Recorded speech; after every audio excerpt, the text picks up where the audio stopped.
Okay, we're here with Batten. He's a famous an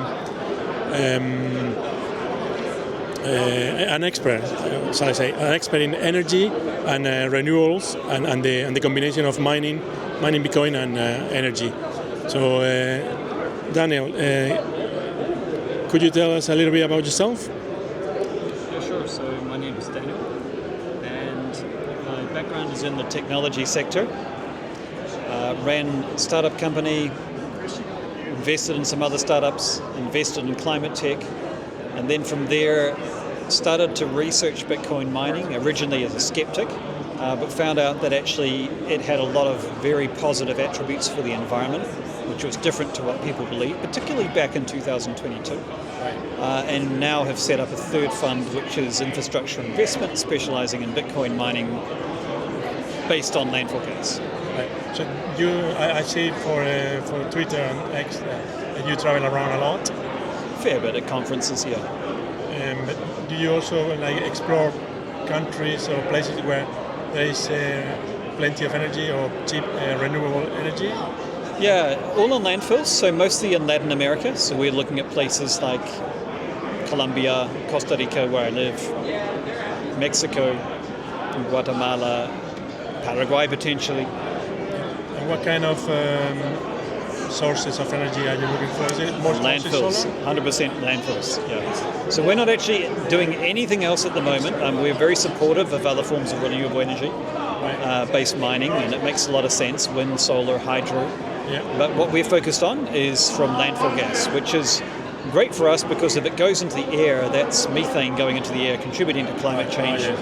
So this is actually not just carbon neutral, it's carbon negative.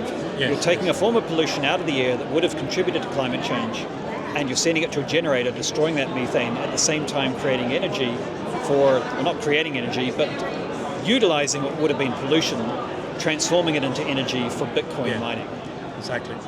Yeah, I was reading all these articles. You remember the attack that XRP and I remember well. and you were the counterpart to that attack. You were showing the data that proves that Bitcoin is cleaner than they claim. Mm-hmm. So do you think this is they're going to finish now this campaign now, or they're going to try again? Or? Well, we have the skull of Satoshi now. It's sitting here at this very conference, which is amazing. So that suggests that that campaign is pretty much dead and buried. It was an absolute abject failure in one sense, although in another sense it did create a lot of disinformation, which a lot of people still believe. So in that sense, it's probably been a success to some extent. It depends how you measure. Correct. I think that was terrible. I mean, it's very bad misinformation, and it was one of the many sorts of misinformation that still go around and get perpetuated around Bitcoin. Yeah. Look, and this is what happens with any disruptive technology as well, and I think that's one thing that sometimes when we feel affronted that people attack Bitcoin, we have to remind ourselves it goes with the territory. If you're going to have a disruptive technology, in fact, you should take it as a compliment. Yeah. The more you get attacked, that means the more value you're doing. Exactly. If you're a disruptive technology, the more you disrupt, the more the disruptor will defend themselves. And that's exactly what we're seeing play out. That's a very good point, definitely. So which country would you say has more potential for mining Bitcoin? Of the countries basically, it's whenever there's stranded energy, wasted energy, because that's going to be more and more the future of Bitcoin mining. It's when there's very cheap energy, and that's generally going to be stranded or wasted. So it could be geothermal in Africa, it could be landfills in Latin America, it could be oil fields all around the world. So I don't think it's going to be any one country, but it'll be partly depending not just on where the pockets of this wasted energy are, but who as a leader of that nation, or the corporations of that nation, who really sees the future, sees the opportunity, and just grabs it first.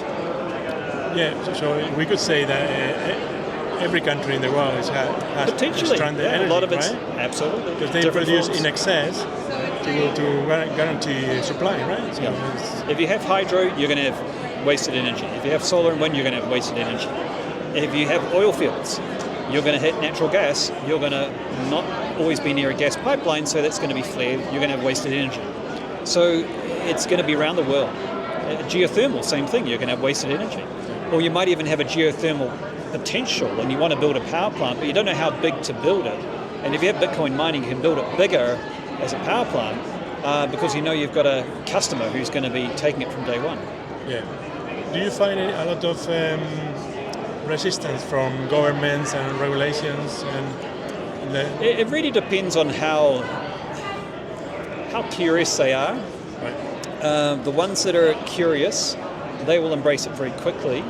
The ones that have had a reflexive adverse reaction to Bitcoin based on first impressions, good luck. It's going to take a long time. So just like any technology, you'll have the skeptics of the internet, right? The people that Paul Krugmans of this world who said it's going to make no more lasting contribution to the fax machine. So you have the skeptics as well. And I think as Bitcoiners, we've just got to say, okay, if you're a skeptic, that's fine. Probably not worth our while investing a lot of energy trying to change your mind because it's already been calcified in a negative direction. So you're going to come right at the end after everyone else has already monetized a lot of that renewable energy or that wasted energy. So in the meantime, we look for the ones who are open-minded and who are curious. Nice. Because you can probably get 10 of them on board to Bitcoin mining and spend the same amount of energy trying to convince one who's a skeptic and get nowhere. Right, excellent. Well, thank you very much, Daniel. It's been a pleasure talking to you. I've been following you for years, and fantastic. Finally, I meet you in person. Keep on doing the good work you're doing. Thank you. Okay.